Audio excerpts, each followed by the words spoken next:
En la noche de cena de Navidad, mi madre levantó su copa frente a 14 personas y dijo, con esa sonrisa que conozco desde hace 62 años, una hija es una abogada exitosa, la otra, bueno, ella limpia casas para vivir. Todo el mundo se rió. Mi hermana se rió más fuerte. Yo seguí sirviendo agua de Jamaica, como si aquellas palabras no me hubieran partido a la mitad. Lo que ellos no sabían es que 3 semanas después, yo estaría en un salón con 500 personas recibiendo un premio que ninguno de ellos tendría el valor de ni siquiera soñar. Y el contrato más importante de mi carrera era justamente con el resort favorito de mi madre en Cancún. Ella simplemente nunca se había dignado a preguntar quién manejaba ese lugar.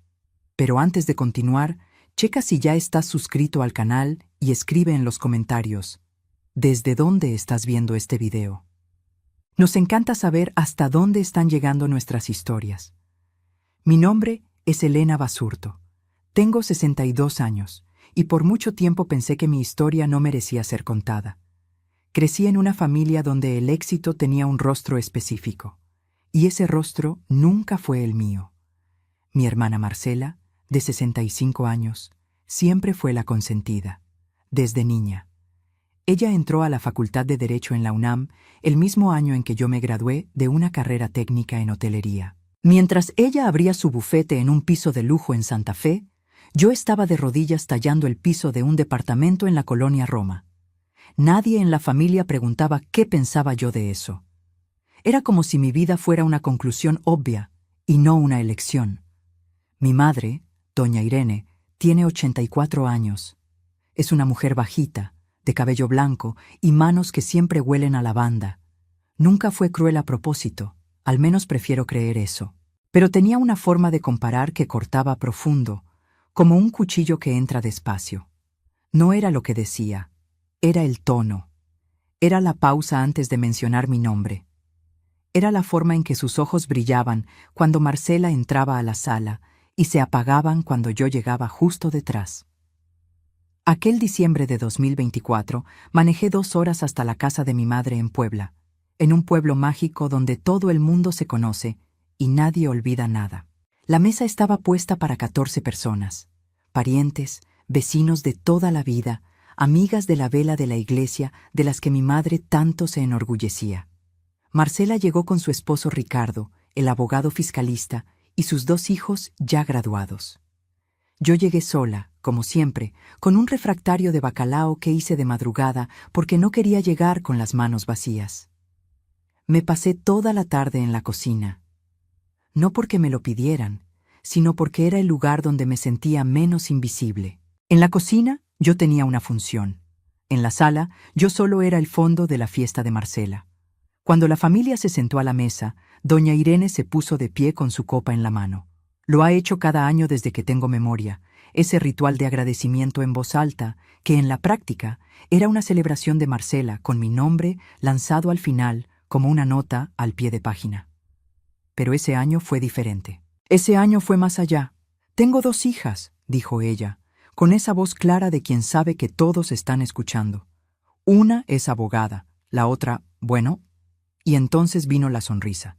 Ella limpia casas para vivir, pero al menos es honrada, ¿verdad? Las risas fueron inmediatas. No fueron risas malvadas, supongo. Eran risas de personas que no pensaron antes de reaccionar, risas de quien creyó que era un comentario ligero, un chiste familiar. Marcela sonrió de esa manera que tiene, sin mirarme. Ricardo levantó su copa. Mi cuñado, que nunca me ha dirigido más de 10 frases seguidas en 20 años de convivencia. Mi padre falleció hace 6 años. A veces todavía lo busco en las reuniones familiares. Busco ese gesto suyo tan callado de ponerme la mano en el hombro cuando las cosas se ponían pesadas. Pero él ya no estaba ahí para mirar su plato y hacerme compañía en el silencio. No dije nada. Tomé la jarra de agua y fui llenando los vasos uno por uno. Era lo que esperaban de mí, y cumplí el papel a la perfección, como lo hice toda mi vida. Pero por dentro algo se había roto definitivamente. No fue rabia. Fue una especie de claridad fría, como cuando prendes la luz y finalmente ves el tamaño del cuarto donde estabas tropezando en la oscuridad. Yo tenía 62 años, tenía una empresa, tenía 31 empleados, tenía contratos con 3 de los establecimientos más sofisticados del país. Y estaba ahí llenando el vaso de agua de la amiga de la iglesia de mi madre como si fuera la gata de la fiesta. Me fui antes del postre. Dije que estaba cansada del viaje. Mi madre apenas giró la cabeza. Manejé de regreso a la Ciudad de México sola, en la oscuridad, con las luces de la autopista cortando la ventana. No lloré. Fui pensando. Fui recordando todo lo que tuve que atravesar para llegar a donde estaba, y cómo ninguna de aquellas personas en la mesa tenía idea de lo que era mi vida de verdad. Y fue en esa carretera, en esa noche fría de diciembre, que decidí que era hora de dejar de ser invisible. Para entender lo que pasó en esa cena, tienes que entender de dónde vengo. Crecí en una casa de clase media en Querétaro, donde las apariencias eran tan importantes como el dinero que había para mantenerlas. Mi padre era empleado del gobierno, mi madre daba clases de bordado y tejido en la casa. No éramos pobres, pero éramos el tipo de familia que contaba los centavos y fingía que no. Desde niña, el guión era claro. Marcela era la inteligente. Marcela era la dedicada, la que sacaba puro 10, a la que todos los maestros elogiaban en el pasillo. Yo era la otra. No era burra, no era floja, pero en la comparación eterna que mi madre hacía, cualquier cosa que yo fuera siempre se quedaba pequeña frente a lo que Marcela era. Cuando terminé la prepa, quise entrar a turismo. Pasé el examen, pero era en una universidad privada y mi familia no tenía los medios. Mi padre dijo que intentaría ayudar, pero que el dinero escaseaba y que yo necesitaba ser práctica. Marcela ya estaba en la UNAM con una beca de excelencia. Aquello lo decía todo sin que nadie tuviera que abrir la boca. Hice la carrera técnica en hotelería. Empecé a trabajar temprano, primero en recepción, luego en ama de llaves, después en la coordinación de limpieza y servicios de un hotel mediano en Querétaro. Aprendí todo lo que podía aprender. Observé cada detalle de cómo funciona un lugar bien administrado, dónde se fuga el dinero, dónde la eficiencia marca la diferencia, dónde los huéspedes notan que algo es excepcional sin poder explicar exactamente qué. A los 36 años, me divorcié de Marco después de 12 años de matrimonio. Fue una separación silenciosa, sin escándalos, pero que me dejó sola con una hija de 10 años, una renta a mi nombre y la certeza de que necesitaba construir algo que no dependiera de nadie más. Empecé mi empresa con 2 cubetas, un juego de productos de limpieza y una tarjeta de presentación impresa en una imprenta barata de la esquina. Se llamaba Reluciente Hogar. Yo atendía sola los primeros meses, mientras mi hija Camila estaba en la escuela. Me despertaba a las 5 de la mañana. Terminaba a las 6 de la tarde, recogía a mi hija, hacía la cena, dormía y volvía a empezar. Mi madre supo que había abierto el negocio. Su reacción fue preguntarme si no había pensado mejor en buscar un trabajo con prestaciones en el Seguro Social, porque así al menos tendría algo seguro. No era maldad, era su vocabulario. Era el horizonte que ella alcanzaba a ver. Marcela, por otro lado, seguía ascendiendo. Socia del bufete a los 40. Columna en el periódico local. Premios de la barra de abogados. Mi madre guardaba los recortes en una carpetita de plástico en el cajón de su buró. Lo sé porque lo vi un día que fui a ayudarle a organizar su cuarto. No había carpetita con mi nombre. Lo que mi familia no sabía, porque nunca preguntaron, es que Reluciente Hogar había crecido de una manera que yo misma a veces tenía que pellizcarme para creerlo. En 10 años, pasé de ser yo sola con 2 cubetas a una empresa con 31 empleados, flota de camionetas, protocolos de atención, capacitaciones mensuales y contratos con clientes que incluían residencias de las Lomas, condominios de lujo y 3 desarrollos hoteleros en el Bajío. Uno de esos desarrollos era el Residencial de las Sierras, el hotel favorito de mi madre. Ella iba allá cada cumpleaños con sus amigas. Siempre elogiaba la limpieza impecable de las cabañas, la organización, el olor a lavanda en los baños. Ese olor era la firma que yo le había pedido a mi equipo usar desde el primer día del contrato. Ella no lo sabía, nunca preguntó, y yo nunca lo dije. Había algo, al mismo tiempo doloroso y liberador, en ese secreto. Doloroso porque una parte de mí todavía quería que ella lo supiera, que me viera, que dijera, aunque fuera una vez, que tenía curiosidad por entender qué hacía yo. Liberador, porque mientras ella no lo sabía, yo podía construir sin el peso de su juicio sobre mis hombros. En los años siguientes al divorcio, aprendí a separar lo que necesitaba emocionalmente de lo que necesitaba profesionalmente. Eran dos hambres distintas.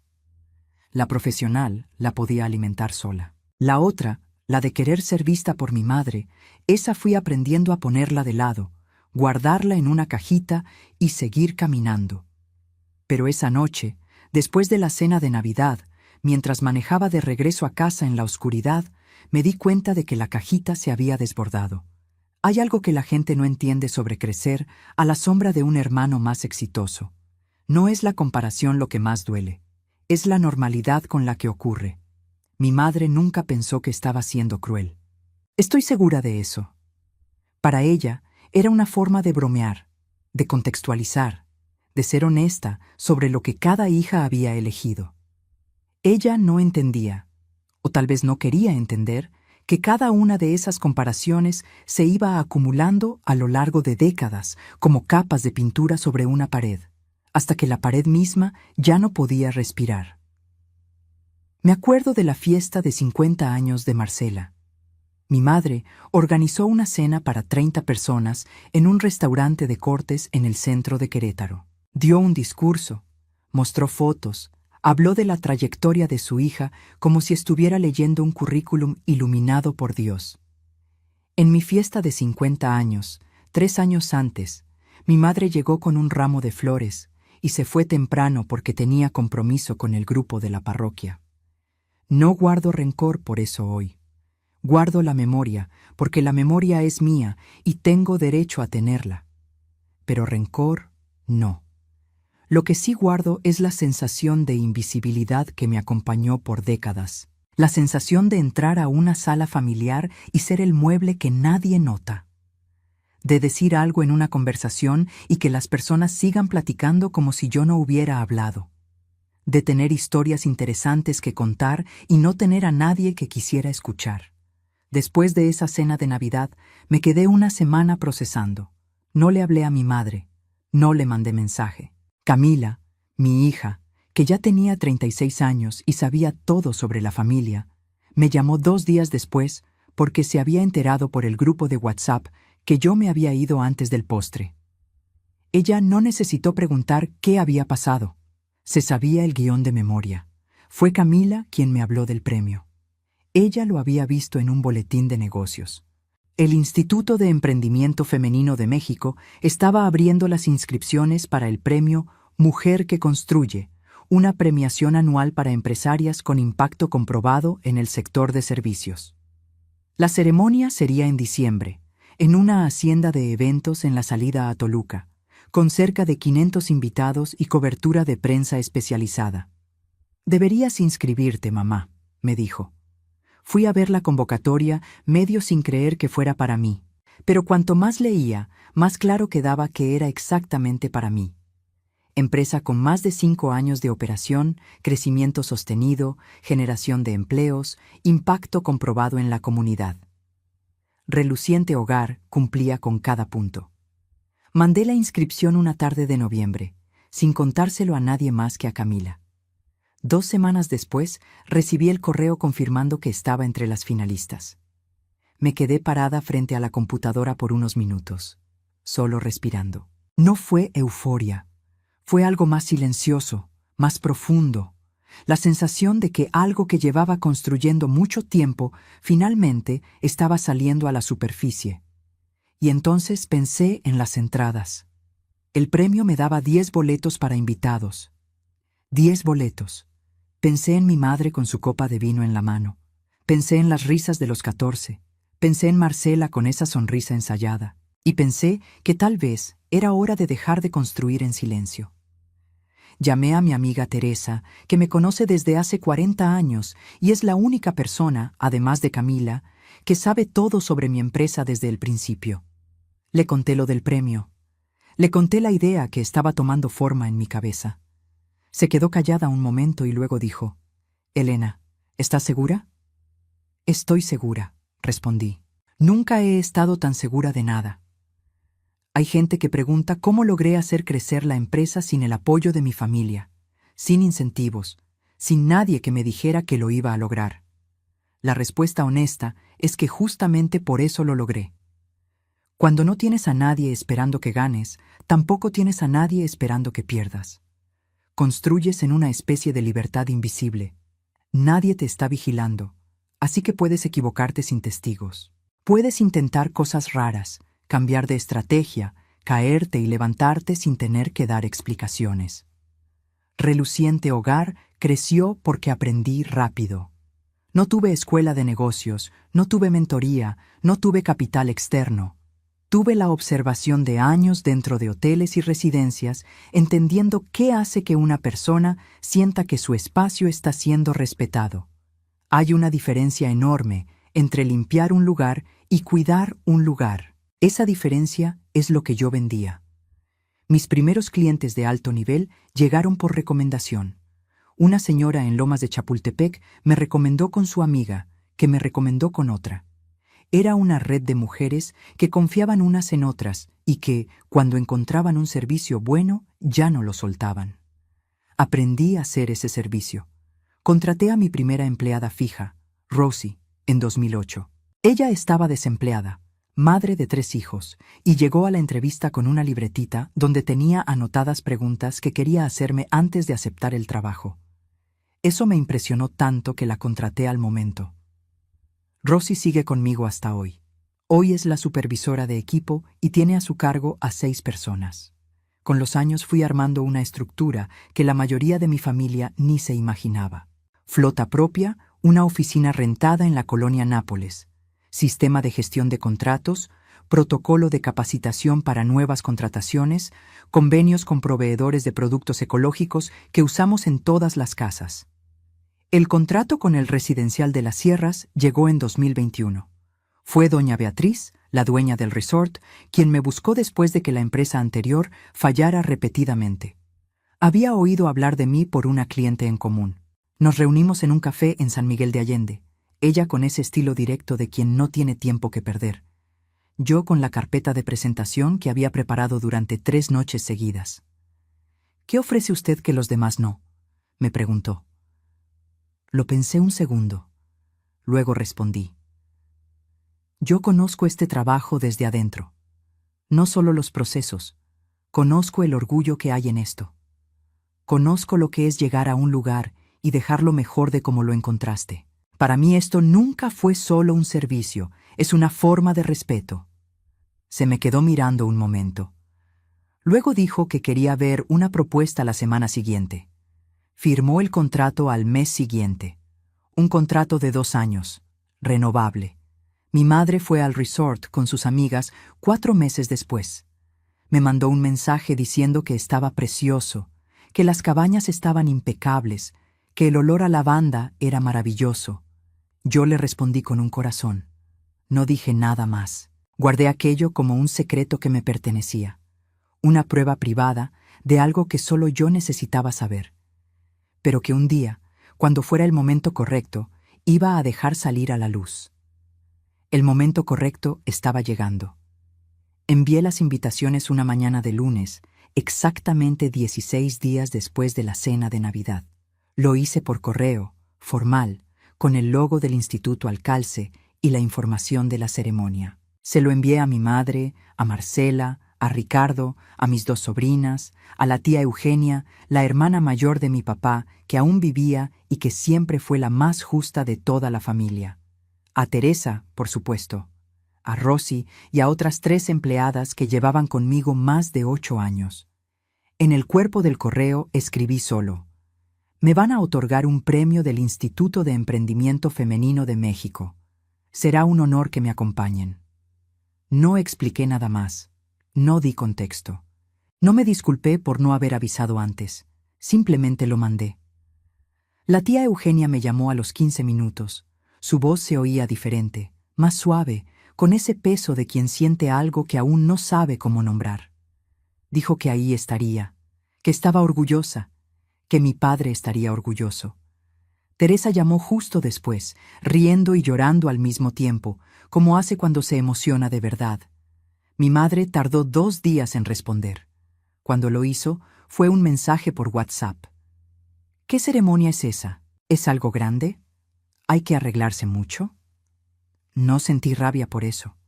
Sentí una especie de tristeza serena, el tipo de tristeza que ya no necesita lágrimas porque ya se lloró muchas veces. Respondí que era formal, que sería bonito y que me daría gusto que fuera. Marcela no respondió el correo. 3 días después recibí un mensaje de ella diciendo que su agenda estaba muy llena en diciembre, que intentaría ir, pero que no prometía nada. No insistí. Ya sabía que ese era su juego, aparecer cuando había ventaja y desaparecer cuando el reflector era mío. En los días siguientes me puse a trabajar en mi discurso. Esa fue la parte más difícil de todo. No la ceremonia, ni los preparativos, ni la presión de hablar frente a 500 extraños. Lo difícil fue decidir qué quería que fueran esas palabras. Escribí 6 versiones. La primera estaba llena de indirectas disfrazadas. La segunda era demasiado suave, casi pidiendo perdón por existir. La tercera intentaba ser chistosa y quedó artificial. La cuarta era demasiado larga. La quinta era un resumen frío de la empresa, sin alma. La sexta versión la escribí de madrugada, en la mesa de la cocina, con una taza de café que se enfrió antes de que le diera un trago. Esa se quedó. No porque fuera perfecta, se quedó porque era la verdad. No mencioné a mi familia, no era necesario. Quien estuviera en la audiencia y me conociera sabría de quién estaba hablando. Y quien no me conociera lo entendería de todos modos, porque esta historia no es solo mía. Es de toda mujer que alguna vez fue llamada menos mientras estaba construyendo mucho. 12 de diciembre de 2024. Le pedí a Camila que me ayudara a arreglarme. Llegó temprano con un vestido que ella misma escogió para mí, color guinda oscuro, de manga larga, sencillo y elegante. Dijo que era el color de quien sabe lo que vale. Me reí de la poesía de mi hija y me puse el vestido. Llegué al evento por el acceso de los galardonados, acompañada por la coordinadora del instituto, una mujer joven y animada que me dio un resumen del programa mientras caminábamos por los pasillos. Había otros premiados en otras categorías, empresarios de diferentes sectores, pero apenas puse atención. Estaba con un oído ahí y el otro ya en el salón. Miré por la rendija de la cortina antes de entrar. Mi madre estaba sentada en la mesa 8 con la tía Eugenia, 2 vecinas que Eugenia había invitado, y Rosy, que se veía guapísima en un blazer negro que nunca le había visto. Marcela sí había ido, después de todo. Estaba sentada al lado de Ricardo, los dos con ese aire de quien fue por obligación, pero se asegura de que se note. Mi madre traía un vestido azul marino que reconocí. Era el que usaba para las graduaciones. Se había arreglado de verdad para venir. Eso me pegó de una forma que no esperaba. Me dolió en el pecho, una mezcla de ternura y dolor que no tiene nombre exacto. El programa avanzó. Hubo un discurso de apertura, un video institucional, 2 premios de categorías diferentes antes del mío. Lo fui viendo por la pantalla del monitor tras bambalinas, con las manos juntas en el regazo, respirando lento. Cuando la presentadora dijo mi nombre, escuché a mi madre antes de dar el primer paso. Fue un sonido pequeño, ahogado, un qué, dicho en voz baja que atravesó el ruido de todo el salón y llegó hasta mí como si me lo hubiera susurrado al oído. Subí al escenario con paso firme. La luz era más fuerte de lo que imaginaba. Por un segundo, no vi a nadie. Solo luz. Después mis ojos se fueron ajustando. Vi a Teresa en la 5ª fila con la mano en la boca. Vi a Rosy de pie antes que nadie. Vi a la tía Eugenia con un pañuelo blanco en la mano. Y vi a mi madre, inmóvil, con los ojos muy abiertos, las manos quietas sobre la mesa. Empecé a hablar. No voy a repetir aquí cada palabra del discurso, pero diré lo que importa. Conté mi historia. Conté lo de las 2 cubetas y la tarjeta barata. Conté lo de Rosie con su libretita de preguntas. Conté lo del contrato en San Miguel de Allende y la sensación de entrar a un lugar y dejarlo mejor de como lo encontraste. Y en algún punto, a la mitad del discurso, miré hacia la mesa 8 y dije lo siguiente. Construí todo esto mientras alguien a quien yo quería mucho, pensaba que yo solo estaba limpiando casas. Y lo que le quiero decir a esa persona hoy es, lo estaba haciendo. Pero limpiar una casa con cuidado y orgullo no es menos. Nunca fue menos. Fue el cimiento de todo. No miré a mi madre mientras decía eso, pero escuché su silencio, el silencio de alguien que está entendiendo algo que debió haber entendido mucho antes. El público se puso de pie para aplaudir. Sostuve el trofeo con las 2 manos y cerré los ojos por 3 segundos. 3 segundos que eran para mí, solo para mí. Después de la ceremonia hubo un brindis. Me rodearon personas que querían mi tarjeta, que querían platicar, que hacían preguntas sobre la empresa con ese brillo en los ojos de quien está genuinamente sorprendido. Cada plática era una pequeña confirmación de que lo que construí era real, era sólido, era mío. En algún momento, Teresa apareció a mi lado y me dijo bajito, «Tu mamá te está esperando cerca de la entrada». Respiré profundo. Fui hacia ella. Mi madre estaba sola. La tía Eugenia se había quitado discretamente para dar espacio. El vestido azul se veía más chico ahora. No sé cómo explicarlo. Ella se veía más pequeña. No de tamaño, de seguridad. Nos quedamos un momento paradas, mirándonos una a la otra en medio de ese barullo de 500 personas, como si hubiera una burbuja alrededor de nosotras 2. No dijo, yo no sabía. No dijo, ¿por qué no me dijiste? No se defendió. No explicó, no pidió perdón con los labios. Lo que hizo fue tomarme la mano. Solo eso. Me tomó la mano y la apretó, de esa forma antigua que hacía cuando yo era niña y tenía miedo de algo. El apretón que decía, aquí estoy, sin necesitar palabras. Yo la dejé. Me quedé ahí con su mano en la mía por unos segundos, y fue suficiente por esa noche. No hubo una gran reconciliación, ni llanto dramático, ni una plática que resolviera décadas de distancia en 5 minutos. Esas cosas no funcionan así. Las heridas viejas sanan despacio, si es que sanan, y a veces las marcas se quedan para siempre. Pero el gesto estaba ahí. El gesto era un comienzo. En los meses siguientes, las cosas fueron cambiando a pasos pequeños. Mi madre empezó a llamar más, no para hablar de Marcela, sino para preguntarme cómo estaba yo. Preguntar por la empresa. Preguntar por Camila. Eran pláticas cortas, a veces incómodas, las pláticas de 2 personas que están aprendiendo un idioma que nunca tuvieron la oportunidad de practicar. Marcela me mandó un mensaje en enero diciendo que estaba orgullosa. No me llamó, no vino a tomar un café. Fue un mensaje de texto, corto, pero fue algo. Lo guardo sin saber muy bien qué hacer con él todavía. Tal vez un día se convierta en algo más. Tal vez no. Estoy en paz con las 2 posibilidades. Lo que cambió de verdad no fue mi familia. Lo que cambió fui yo. Pasé 62 años esperando que las personas correctas me vieran para yo poder sentirme vista. Aprendí, tarde pero aprendí, que eso no funciona. No puedes dejar tu propio valor en manos de otros. No puedes permitir que el espejo de tu vida sea la mirada de quien nunca tuvo ojos para ver lo que eres. La noche del premio no fue una venganza. No fue para demostrar nada. Fue simplemente la noche en que dejé de esconderme. Seguí construyendo. Cerré 2 nuevos contratos en febrero. Rosie fue promovida a gerente operativa. Contraté a 4 empleados más. La empresa va para su 17º año y todavía me sorprende. Tengo 62 años y apenas estoy empezando.